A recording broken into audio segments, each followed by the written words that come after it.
Irmãos, abramos o texto sagrado e eu quero agradecer a Deus por você que nos acompanha aí em casa. Abramos, as crianças também abram a Bíblia e vamos ler em Neemias capítulo 5, os versículos 13 a 19. Eu me empolgo quando abro a palavra de Deus. Eu me empolgo quando leio a palavra de Deus. Esta é a palavra de um cavalheiro da mais alta e elevada honra, disse o missionário David Livingstone. Neemias capítulo 5, do verso 13 ao 19.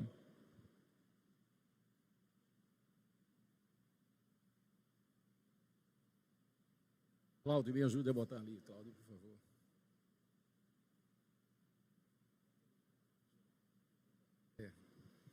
Neemias 5, do 13 ao 19.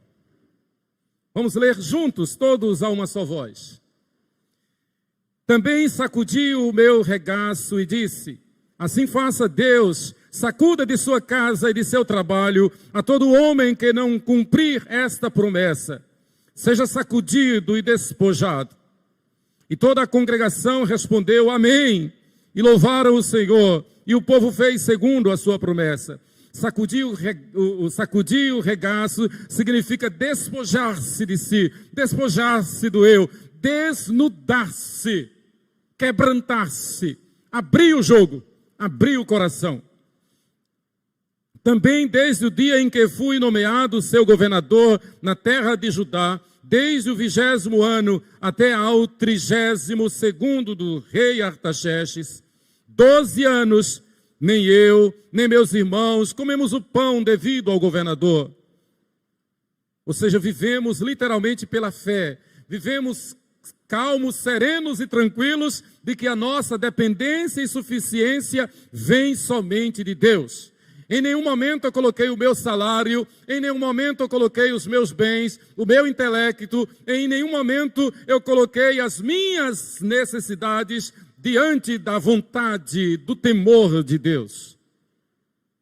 Mas os primeiros governadores que foram antes de mim oprimiram o povo e lhe tomaram pão e vinho, além de 40 ciclos de prata.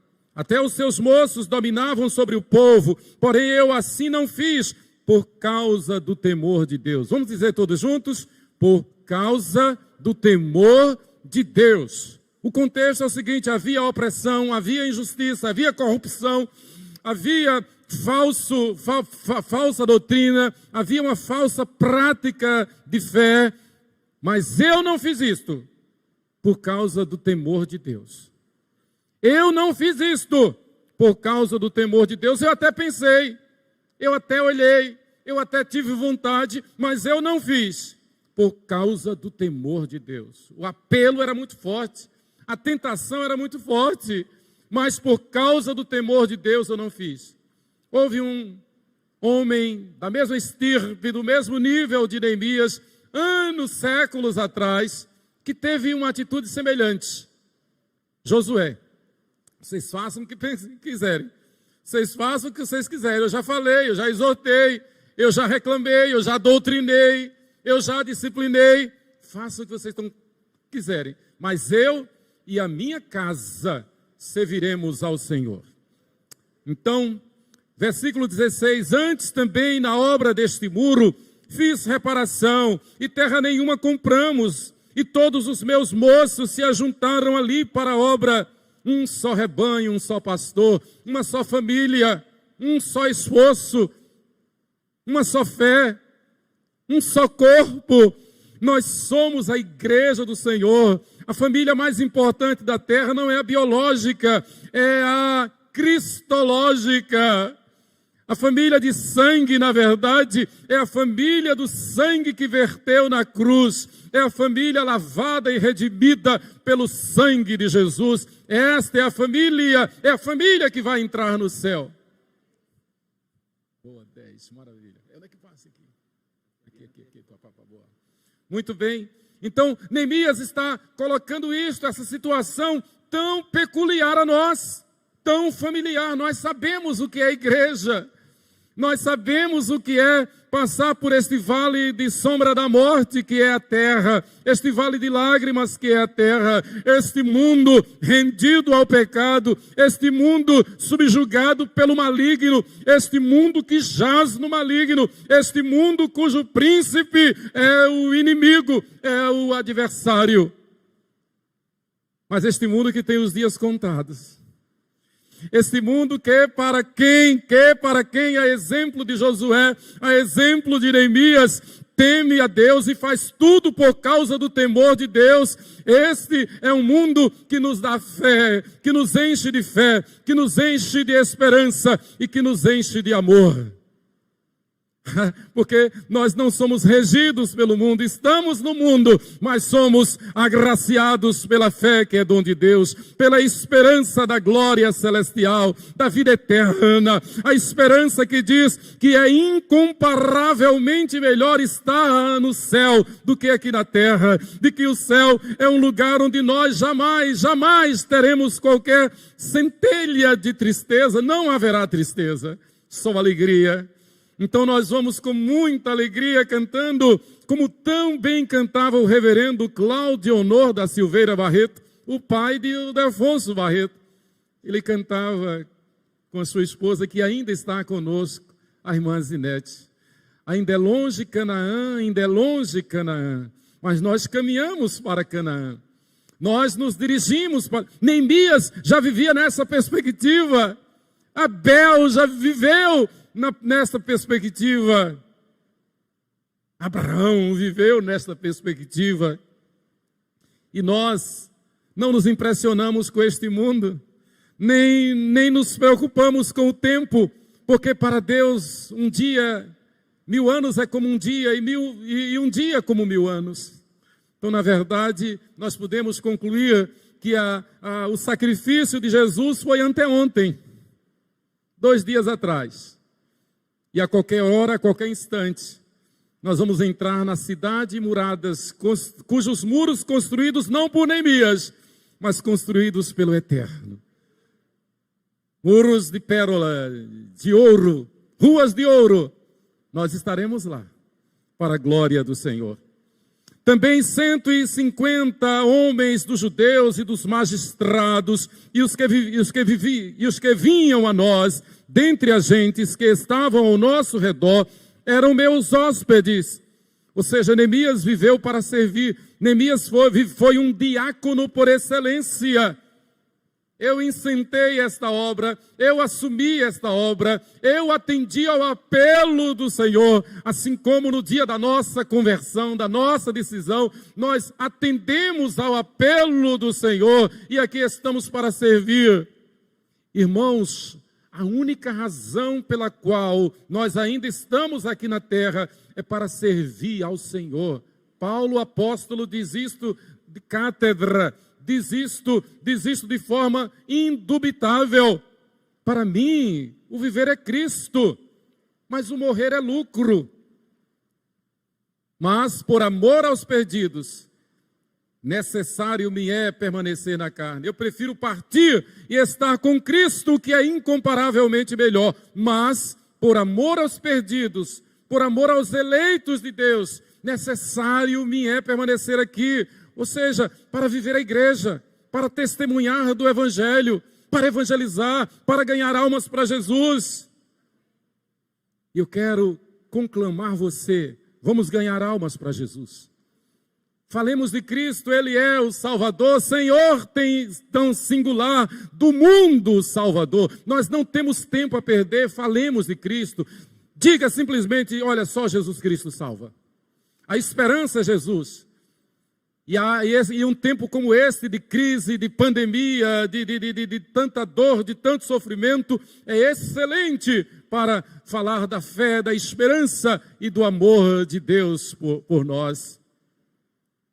O que se preparava para cada dia era um boi e 6 ovelhas, isto na casa de Neemias. Pense no almoço na casa de Neemias diariamente. O que se preparava para cada dia era um boi e 6 ovelhas escolhidas.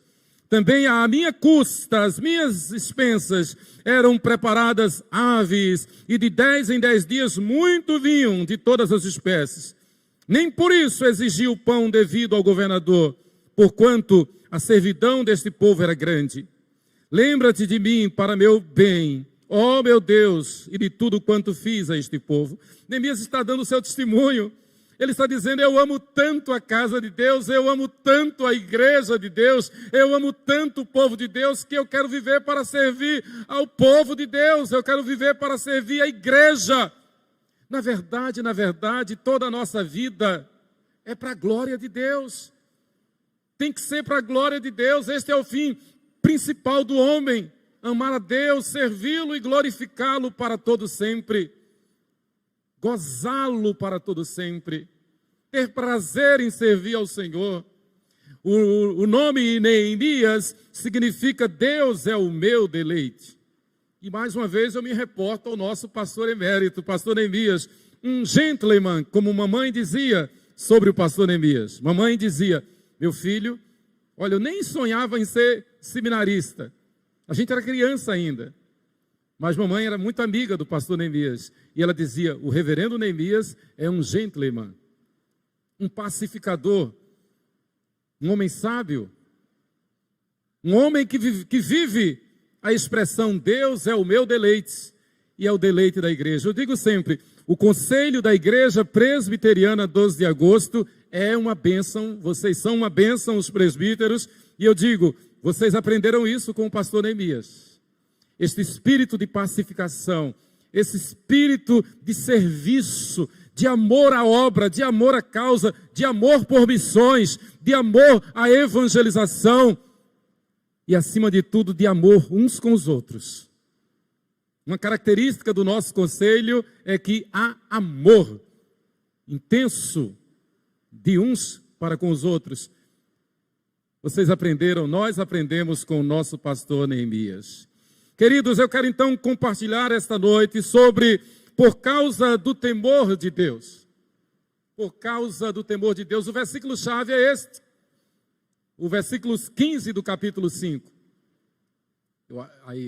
Por causa do temor de Deus. E eu quero introduzir, lembrando-me, estudando Neemias, eu me lembrei de John Hus. John Hus foi um mestre, um doutor, século XV, da Tchecoslováquia, na Boêmia, como era chamada na época. Ele foi reitor da Universidade de Praga, uma das mais famosas universidades da Europa. Ele era teólogo, filósofo, e estudando ele conheceu as Escrituras, e conhecendo as Escrituras, ele começou a pregar o genuíno Evangelho. Ele havia se tornado também sacerdote da Igreja Católica Apostólica Romana, um teólogo da igreja. Ele é um dos principais precursores da Reforma. O seu martírio aconteceu em 1415.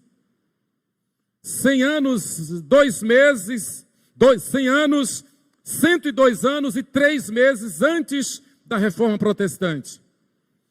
Quando ele estava sendo queimado naquela pira, naquela fogueira, ele disse: hoje vocês queimam, vocês matam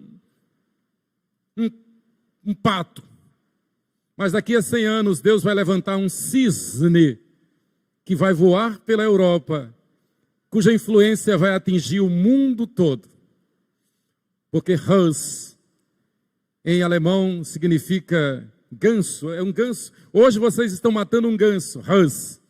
Mas daqui a 100 anos Deus vai levantar um cisne, e levantou Martinho Lutero. Mas a história conta que quando ele estava já naquela pira, naquela fogueira, ele disse: apelo para Jesus Cristo, o único juiz, porque ali mesmo ele foi instado, foi-lhe dada a oportunidade de negar a fé para se livrar da morte. Então ele disse: apelo para Jesus Cristo, o único juiz, todo-poderoso e totalmente justo. Em suas mãos eu deponho a minha causa, pois ele há de julgar cada um, não com base em testemunhos falsos, e concílios errados, mas na verdade e na justiça. Ele não colocou a sua vida em primeiro lugar, ele não colocou um dia a mais da sua vida, mas na verdade ele disse: estou pronto para dar a minha vida por amor ao meu Deus. A história conta que ele ainda fez esta oração: Senhor Jesus, por ti eu sofro com paciência essa morte cruel. Rogo-te que tenhas misericórdia dos meus inimigos. E ele morreu cantando salmos da Bíblia. Eu fico imaginando.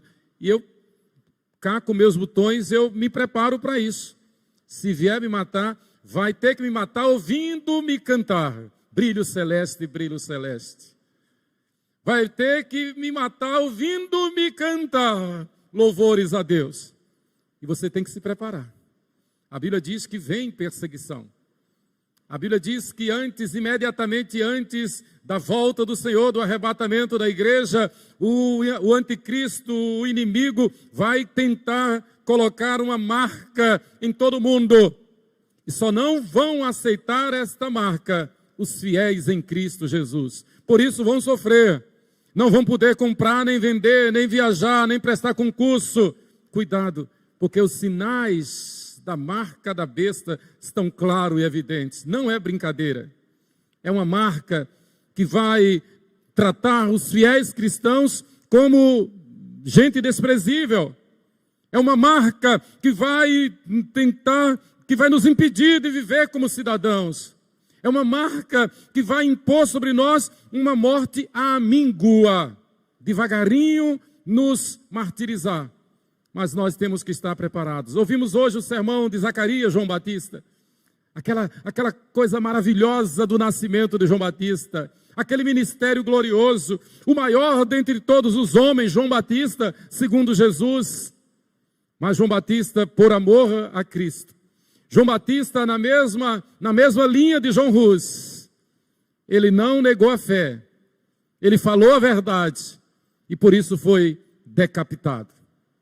E eu imagino que quando o algoz chegou naquela cela para decapitar João Batista, da mesma forma, ele ergueu a sua voz e exaltou o nome de Jesus. Exaltou a verdade, exaltou a fé, exaltou a esperança, exaltou o amor. Queridos, nós não temos esperança neste mundo, a nossa fé não está neste mundo, nós não temos amor neste mundo. O amor que temos é o que Deus derrama em nosso coração.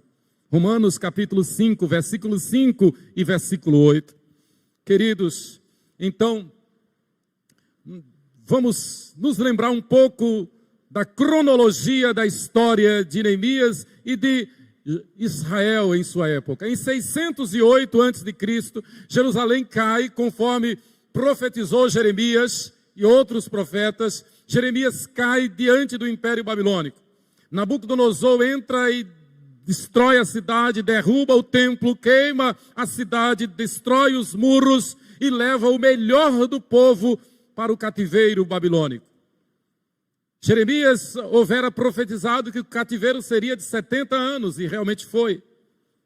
Os mais fracos, os mais pobres ficaram como forasteiros lá na terra de Jerusalém. Em 538, então, o rei persa Ciro autoriza a volta de 49.987 judeus. Faz a conta na Bíblia, é exatamente isso. Eles voltam então da Babilônia para Jerusalém. É o texto que está em Esdras 1, de 1 a 3. Os primeiros versículos de Esdras são os últimos versículos de 2 Crônicas, exatamente. Cumpre-se a palavra de Deus. Em 537 a.C. é iniciada, um ano após a volta do exílio, inicia-se a construção do templo. Há uma perseguição de inimigos que se levantam dentro e de fora de Jerusalém e a obra cessa. Em 520, 17 anos depois, é reiniciada a obra graças à pregação dos profetas Ageu e Zacarias. Deus levanta estes seus servos, pastores, profetas, Ageu e Zacarias, E eles pregam com insistência até que o povo se arrependa, o povo se quebrante, o povo se reconcilie com Deus e volte para Deus, e volte para a obra de Deus, e volte para a causa de Deus, e viva por causa do temor de Deus. O povo voltou, a terra estava fértil, o povo começou a produzir, e o povo começou a correr atrás de riqueza, mas, como diz Ageu, quanto mais eles produziam, menos eles arrecadavam. Era como diz Ageu, colocavam o dinheiro no saquetel furado. Trabalhavam, produziam, porque viviam às custas da riqueza. E Deus não os abençoava. Mas a facilidade de ganhar dinheiro era tão grande, tamanha, que eles construíam suas casas apaineladas, eles tratavam das suas casas e não estavam nem aí para a casa de Deus. Eles estavam buscando tão somente os seus bens materiais, mas se orgulhavam de serem filhos de Abraão. Vejam que ironia. Então, através da pregação de Ageu e Zacarias, e você que conhece o livro de Ageu, os livros de Ageu e Zacarias, sabe que é uma pregação dura, uma pregação de juízo. Então o povo volta, e em 520 é reiniciada a obra do templo. Em 516 o templo é concluído, realmente num tempo recorde. Em 4 anos ele reconstrói aquele colosso, não igual ao de Salomão, mas um colosso, o templo de Zorobabel. Em 479, lá na Pérsia, Esther, uma judia, uma hebreia, uma filha de Abraão, torna-se rainha da Pérsia. Você conhece a história? Em 458, Esdras então vem da Babilônia a Jerusalém para promover uma grande reforma espiritual, e conseguiu. O livro de Esdras é um dos livros mais inspirativos da Bíblia. É um chamado à oração, é um chamado à palavra, é um livro que dá vontade de ler ajoelhado.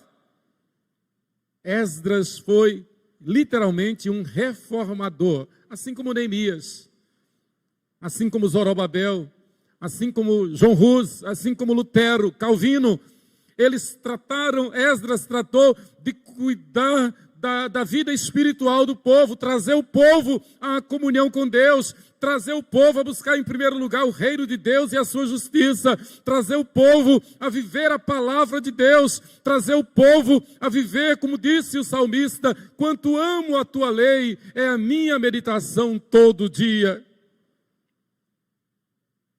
Há uma reforma espiritual em Israel no tempo de Esdras. Em 444, Neemias então viaja de Suzã, na Pérsia, para Jerusalém. Então, a história de Neemias começa aí. Depois de Esther, depois de Esdras, foram contemporâneos. Possivelmente conviveram no reino, no império da Pérsia. Esther era a rainha e Neemias era o primeiro-ministro do rei. Esdras era escriba. Então ele vem de Suzã para Jerusalém e em 52 dias, num tempo recorde, Neemias reconstrói os muros de Jerusalém. Houve todo este empenho, houve todo este esforço, houve todo esse testemunho que ele dá, conforme o texto que nós lemos. Neemias capítulo 6, versículo 15, eu gostaria de ler convosco. Acabou-se, pois, o muro aos 25 dias do mês de Elu, em 52 dias. É um testemunho. Como nós sentimos tristeza quando voltamos aos cultos e o templo vazio. Como nós sentimos tristeza quando vemos o berçário vazio, o departamento infantil sem funcionar. E nós oramos, Senhor, restaura a nossa sorte. Restaura a nossa sorte como as torrentes no Negueb. Senhor, que esta pandemia sirva para trazer reavivamento para a igreja.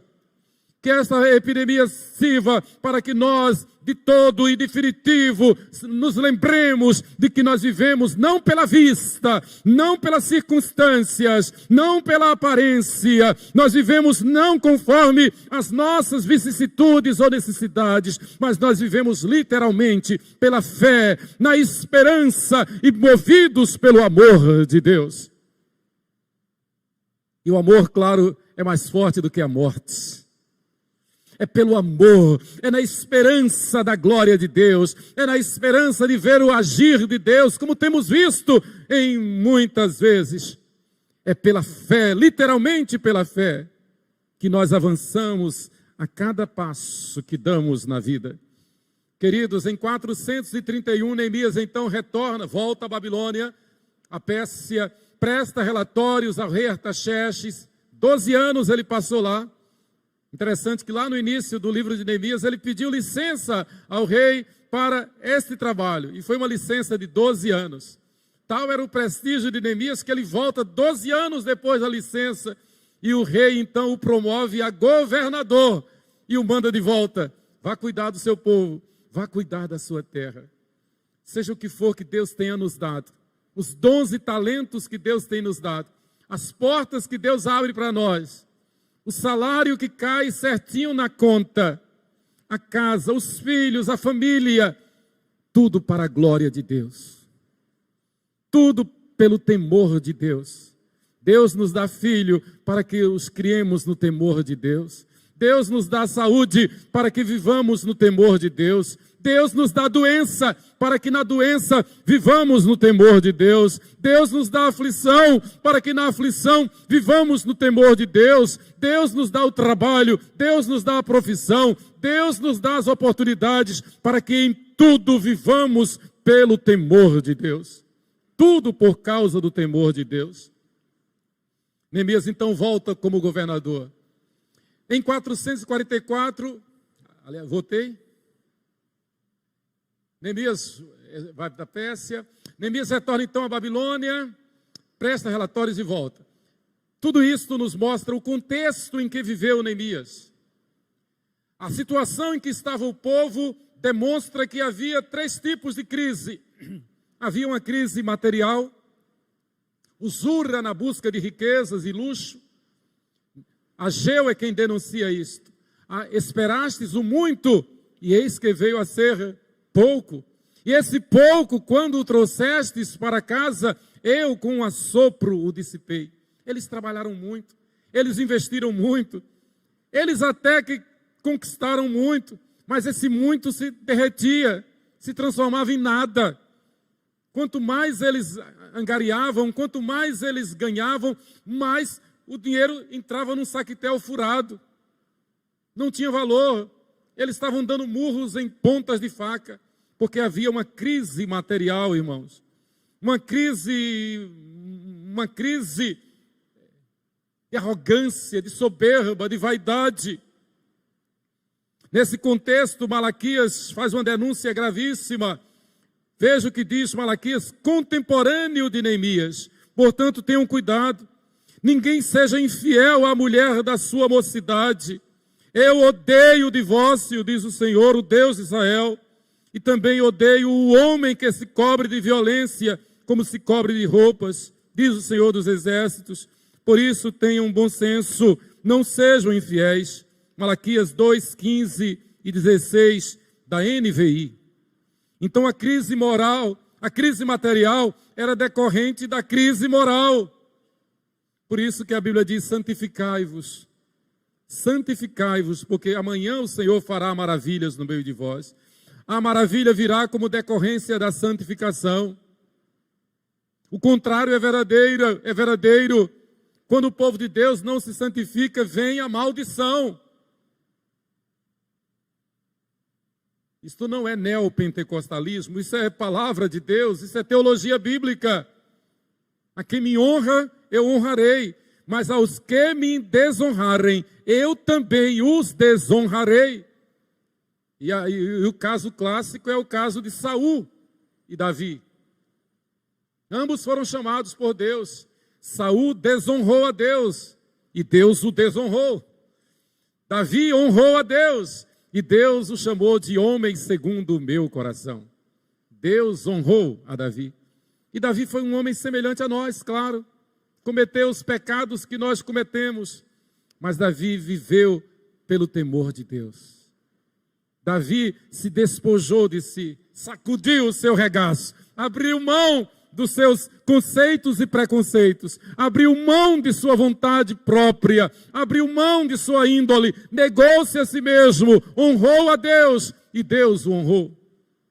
Mas aliás, a crise moral era exatamente essa. Havia crise espiritual. Os sacerdotes eram corruptos e cúmplices da maldade que os nobres e magistrados cometiam contra o povo. Então, num sinal claro e evidente de que havia riqueza, havia prosperidade. Neemias capítulo 5, de 1 a 12, mostra isto. Os magistrados, os nobres, os sacerdotes mancomunados, eles matavam à míngua o povo, tirando até o último centavo em impostos. Impostos acachapantes. Os nossos impostos têm sido pagos, mas nem sempre nós temos a assistência que o Estado deve prestar. Pelos impostos que nós pagamos, não precisaria haver medicina privada no Brasil, particular no Brasil. Pelos impostos que nós pagamos, o SUS era para ser melhor do que qualquer sírio-libanês, do que qualquer Albert Einstein. Pelos impostos que nós pagamos, não era para ter um hospital tipo USE, que mais parece um matadouro. Não era para ter essa balela, essa falácia de hospitais de campanha. Então a situação é que tem dinheiro de sobra, não falta dinheiro. Foi assim também na época de Neemias, os magistrados, os nobres, os sacerdotes mancomunados. Por isso que Neemias dá esse testemunho aqui de como ele fazia na casa dele. Olha, na minha casa eu faço isto. Diariamente é um boi, tantas ovelhas, tantas aves, todos se hospedam na minha casa. Mas o dinheiro do erário não dá para sustentar, não dá para fazer as obras, não dá para o bem social. Qualquer semelhança não é mera coincidência com a nossa realidade no Brasil hoje, de 500 anos. Então, havia uma crise espiritual. Aí nós devemos reconhecer a responsabilidade que temos como Neemias, que temos nos nossos dias, que temos na nossa sociedade. Devemos sempre trazer à memória, segundo Crônicas 7,14, se o meu povo, que se chama pelo meu nome, se humilhar e orar e buscar a minha face e se converter dos seus maus caminhos, então eu ouvirei dos céus, perdoarei os seus pecados e sararei a sua terra. E Deus faz maravilhas no nosso meio. Eu já contei aqui o testemunho de que quando pastor na 13 de maio, Aldir, no dia 12 de junho, de 1987, nós construímos uma casa, a casa da irmã Sinhazinha, que era irmã do presbítero Alfredo Lima, que foi presbítero, tesoureiro aqui na 12 de agosto. Dona Sinhazinha, sua irmã, era zeladora da 13 de maio. E a casa dela enchia, qualquer chuva que desse, a água inundava a sua casa. Aí no dia 12 de junho de 1987, nós derrubamos a casa velha e construímos uma casa nova. Tudo por causa do temor de Deus. E eu lembro muito, não tem como errar, porque tem um método mnemônico que eu não posso esquecer dessa data, porque foi no dia 12 de junho de 1987 que eu disse: meu amor, quer casar comigo? Eu pedi a mão de meu amor.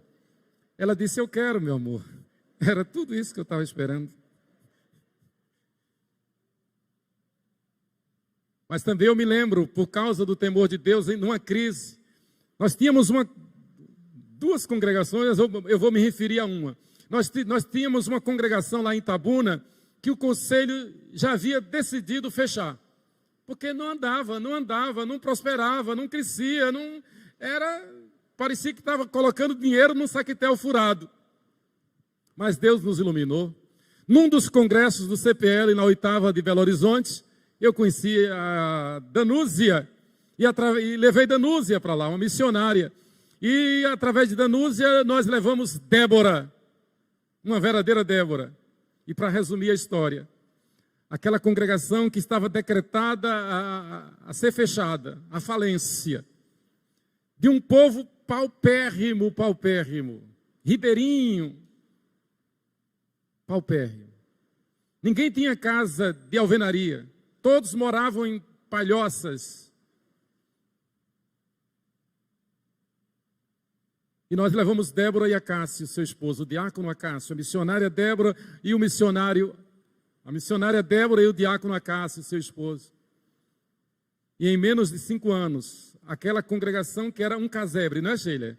Era um casebre. A gente entrava, era fila indiana, a gente entrava e tinha que sair de ré, de tão apertadinho, estreito que era o templo. Era um arremedo, parecia uma piada. O povo paupérrimo, em menos de 5 anos, estava um templo construído com um prédio de educação religiosa, salas de aula, um prédio todo no concreto, primeiro e segundo andar. E mais nenhum irmão daquela congregação morava em casa de palha. Todos tinham casa de alvenaria. E o melhor da história, Acácio ensinou a profissão de pedreiro a muitos daqueles irmãos. Quando eu saí, em 2004, quando eu saí de lá, alguns daqueles irmãos já eram mestres de obra. Um milagre Deus fez em Itajuípe, lá pertinho de Itabuna.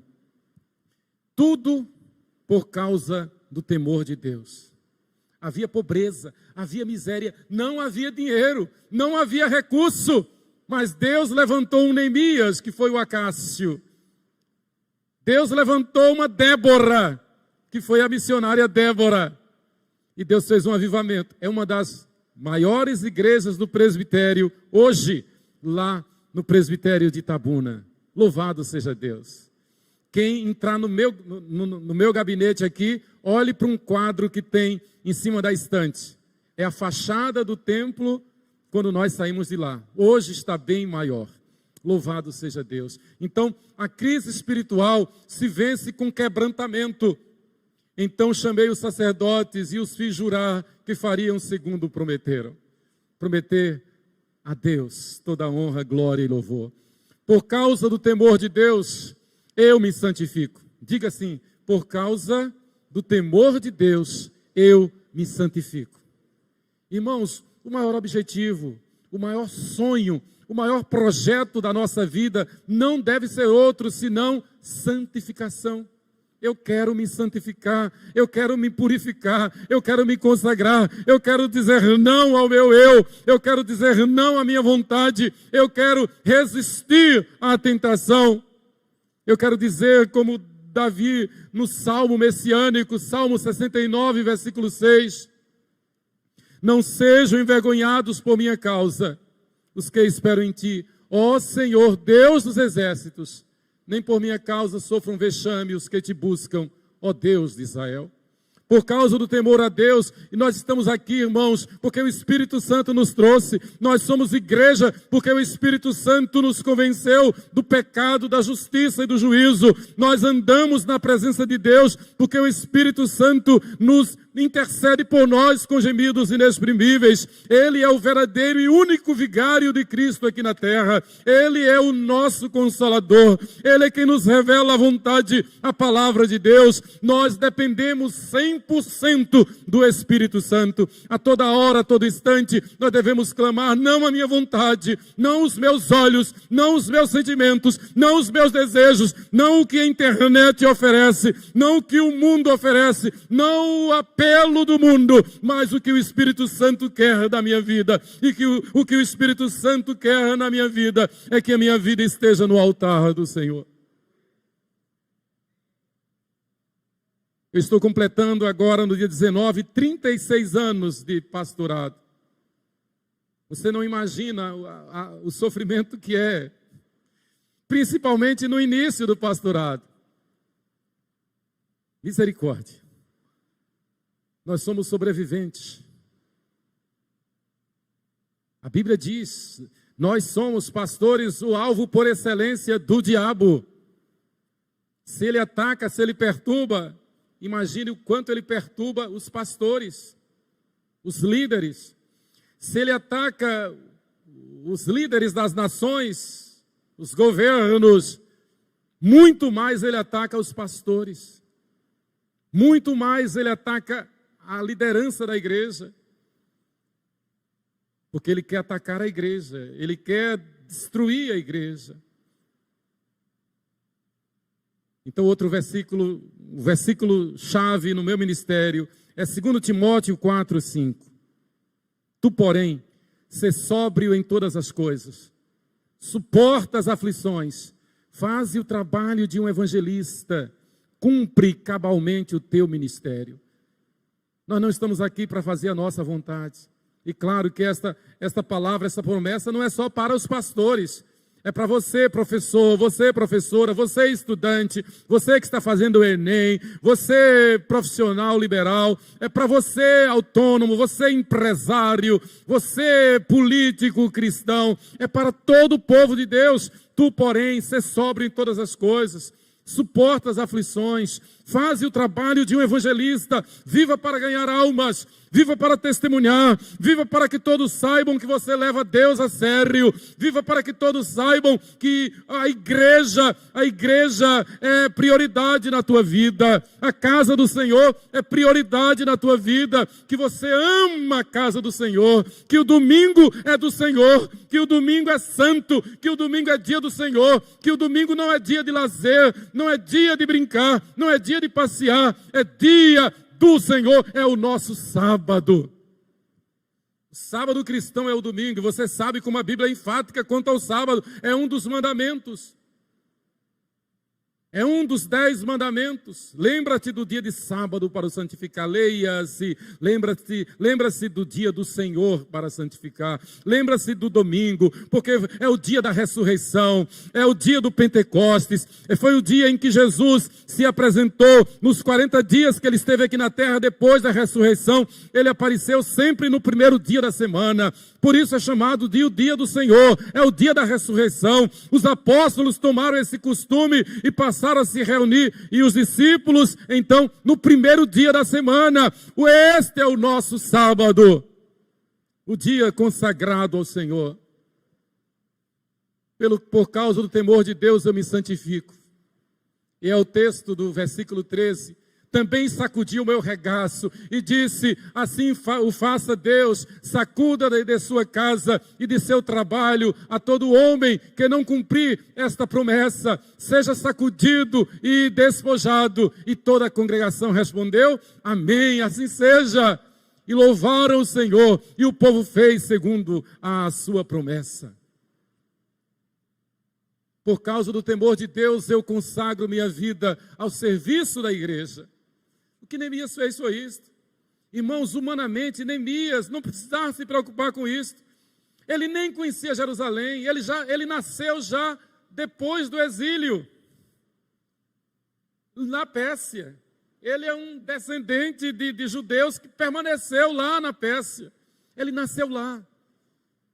Mas ele guardava consigo a memória da terra onde estão os sepulcros de meus pais. Da terra de meus pais, das promessas que Deus fizera a Abraão. Ele trazia consigo a memória de que era um herdeiro da fé do pai Abraão. Ele levava consigo o testemunho da profissão de fé que seus pais fizeram e que ele fizera também. Por causa do temor de Deus, eu consagro a minha vida ao serviço da igreja. Também desde o dia em que fui nomeado seu governador na terra de Judá, desde o 20º ano até ao 32º ano do rei Artaxerxes, 12 anos, nem eu, nem meus irmãos comemos o pão devido ao governador. Ou seja, não vivemos para nós, vivemos para o Senhor. Não buscamos em primeiro lugar a nossa vontade, mas a vontade do Senhor. Por causa do temor de Deus, eu consagro a minha vida ao serviço da igreja. Foi nesse mesmo sentido que o apóstolo Paulo disse, por esta causa me ponho de joelhos diante do Pai. Nesta mesma lógica, neste mesmo sentido, por esta causa, a causa da igreja, eu me coloco de joelhos diante do Pai. O que Deus nos dá, irmãos, é para a glória dEle, é para o progresso da igreja, é para o serviço da igreja, é para a expansão da igreja, é para a evangelização. Como nós nos alegramos quando sabemos que esta igreja, depois da primeira igreja presbiteriana de Vitória no Espírito Santo, depois da primeira de Vitória do Espírito Santo, esta foi a segunda igreja a enviar o missionário reverendo Ronaldo Lidório. E desde então, somos parceiros. E junto com Ronaldo Lidório, vieram os outros missionários. E esta igreja é conhecida como uma igreja missionária, onde nós vamos nos congressos da igreja, quando nos identificamos como Igreja Presbiteriana 12 de Agosto, todos dizem, a 12 de Agosto é uma igreja missionária. Por causa da fidelidade dos membros desta igreja. Mas nós temos muito mais a fazer. Aracaju é uma das cidades menos evangelizadas. O estado de Sergipe é o segundo estado menos evangelizado do Brasil. Nós precisamos evangelizar com ousadia, com destemor, com intrepidez, falar do amor de Jesus, falar da fé, da esperança e do amor de Deus, mostrar a este mundo em crise que há esperança. A esperança está em o Galileu. A esperança está no Senhor Jesus. Mostrar a esta sociedade em crise que o melhor lugar dessa cidade é a casa de Deus. O melhor lugar de Sergipe é o templo onde Deus é adorado. E Deus nos deu este templo maravilhoso, de tantas histórias gloriosas, de tantos testemunhos abençoadores. Reverendo Eli Teodoro Batista, nos nossos acampamentos da 12 de agosto. Lembra? Eli Teodoro Batista. Que bênção. Reverendo Messias Anacleto Rosa, nosso pastor mestre. Reverendo saudoso, assim como Eli Teodoro Batista, reverendo Dr. Russell Shedd, ministrando aqui. Quantas bênçãos Deus tem nos dado, a fim de que nós façamos tudo para a glória dele. O versículo 14 do capítulo 5 é autodidático. Neemias mostra isto. Por causa do temor de Deus, eu quero ser o menor na igreja. A igreja de servos. Foi João Batista, que o pastor Lucas pregou hoje de manhã. Foi João Batista o maior dos nascidos de mulher. Ou seja, foi Jesus quem disse isso. O maior de todos os homens. João capítulo 3, versículo 30, está registrado. João Batista olhou para os seus discípulos, ele nessa época tinha muito mais discípulos do que Jesus, claro. Ele olhou para os seus discípulos, olhou para Jesus, apontou para Jesus e disse, convém que ele cresça e que eu diminua cada vez mais. Só tem um que cresce na igreja, só tem um que deve crescer na igreja, é Jesus Cristo. Nós estamos aqui para, a exemplo de João Batista, nos diminuir cada vez mais.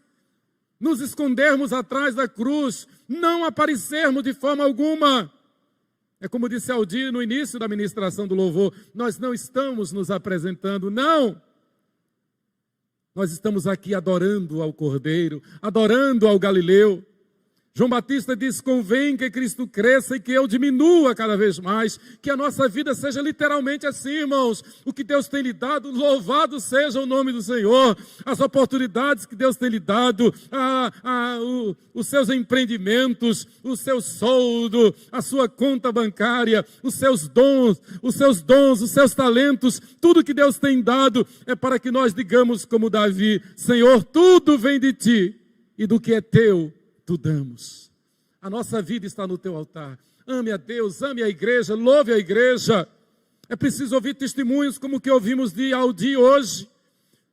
Recebi a bênção do Senhor aqui. Foi Deus que me trouxe para esta igreja. Foi Deus que me colocou nesta igreja. Minhas raízes estão aqui. E se Aldir hoje está brilhando para a glória de Deus lá na Presbiteriana de Altiplano, em João Pessoa, é porque ele criou raízes seguras aqui na 12 de agosto. Ou melhor, o Espírito Santo lhe deu raízes seguras aqui na 12 de agosto. Ame a igreja. Louve a Deus pela igreja. Leve a igreja a sério. Seja o menor na igreja para a glória de Deus. E para concluir, por causa do temor de Deus, eu não fiz conforme era costume entre as autoridades e líderes religiosos em Jerusalém. Assim teria dito o governador Neemias. Confira, é o nosso texto, o versículo-chave desta mensagem, Neemias 5, versículo 15. Por causa do temor de Deus, homens dos quais o mundo não era digno, a exemplo de Neemias, de Paulo, de John Ros, de Martim Lutero, de Simonton, foi que o Evangelho chegou até nós. Acima de tudo, vivamos em todos os momentos por causa do temor de Deus. É por causa do temor de Deus que nós estamos aqui. É por causa do temor de Deus que amanhã de manhã você vai chegar no teu trabalho, no teu emprego, na tua empresa. É por causa do temor de Deus que você vai chegar em casa e encontrar tua família. É por causa do temor de Deus que nós ainda estamos aqui. E é por causa do temor de Deus que na hora que Ele disser, venha, vinde bendito de meu Pai, nós vamos dizer amém. Eis-me aqui, Senhor. É por causa do temor de Deus que nós não tememos este mundo, não tememos a morte, não tememos o inimigo. É por causa do temor de Deus que é exemplo de John Hus.